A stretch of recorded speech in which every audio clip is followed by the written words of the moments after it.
Israel की साबिक वजीर दाखिला और वजीर इंसाफ को शर्मिंदगी का सामना करना पड़ा।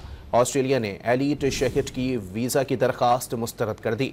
इसराइल की साबिक वजीर को कैमरा में यहूदियों के कौंसिल इजलास में शिरकत करना थी, ताहम ऑस्ट्रेलिया ने वीज़ा देने से साफ इनकार कर दिया। इसराइल की साबिक वजीर ने ऑस्ट्रेलवी हुकूमत को इसराइल मुखालिफ और यहूदी दुश्मन करार दे दिया।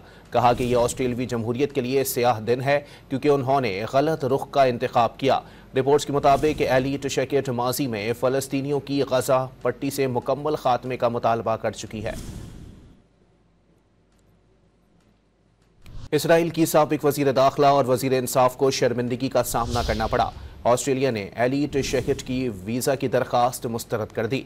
इसराइल की साबिक वजीर को कैमरा में यहूदियों के कौंसिल इजलास में शिरकत करना थी, ताहम ऑस्ट्रेलिया ने वीज़ा देने से साफ इनकार कर दिया। इसराइल की साबिक वजीर ने ऑस्ट्रेलवी हुकूमत को इसराइल मुखालिफ और यहूदी दुश्मन करार दे दिया। कहा कि यह ऑस्ट्रेलवी जमहूरियत के लिए स्याह दिन है क्योंकि उन्होंने गलत रुख का इंतखाब किया। रिपोर्ट्स के मुताबिक एलीट शेहिट माजी में फ़लस्तीनियों की गजा पट्टी से मुकम्मल खात्मे का मुतालबा कर चुकी है।